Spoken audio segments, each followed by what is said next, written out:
pourquoi est-ce que les entreprises, et évidemment notamment les grands groupes, n'arrivent plus à attirer, engager et retenir les talents? Je pense que c'est une histoire de clé d'équation, c'est une histoire de confort, de maîtrise, et pour ma propre expérience, j'étais confronté donc très grand groupe, 400 000 personnes, souvent tes collègues sont autant tes concurrents que tes collègues finalement, il y a une petite compétition, et j'avais un sentiment qui était le suivant, c'est de dire quoi que je fasse, même si j'y mets beaucoup de cœur, j'aime vraiment mon métier, sincèrement, et j'ai pas l'impression d'avoir toutes les clés de l'équation en main, en avoir la connaissance et la maîtrise.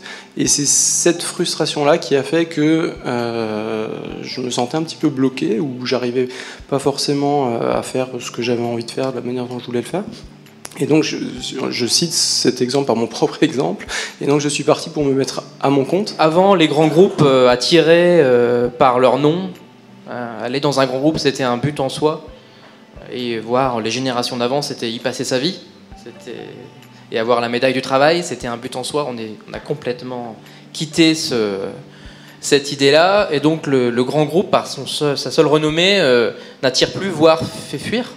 Parce qu'il est synonyme de process, de lourdeur, de politique interne, qui fait fuir les talents. On ne maîtrise pas du tout, on n'a pas le sentiment d'être le sujet de sa vie professionnelle, pas sujet au sens assujetti, sujet au sens agent, actif, acteur, auteur de sa vie. Et ça, c'est une frustration énorme. Donc tous les gens, pas tous, il y a des gens qui ne veulent pas ça. C'est ça le problème. Et c'est pour ça que c'est très difficile dans les grands groupes. Il y a des gens qui ont envie d'exécuter. Ah oui, ça devait être exécuté, Léo.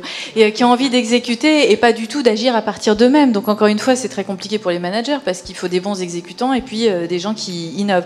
Mais les meilleurs, vous savez, j'ai coécrit un livre l'an dernier avec Nicolas Bouzou qui s'appelait La comédie inhumaine, et en sous-titre, on avait mis comment les entreprises font fuir les meilleurs. Il faut apprendre à travailler de façon collaborative, y compris pour la comptabilité. Et donc, c'est loin d'être évident parce que ça ne s'apprend pas dans les écoles, il n'y a pas cet instinct. On est toujours dans les écoles à une formation fordienne, c'est-à-dire le travail en série. Et pour utiliser pleinement toute l'énergie du groupe, il faut passer à des nouvelles formes de co-création. Le talent, je ne sais pas ce que c'est, ou je ne sais pas le définir.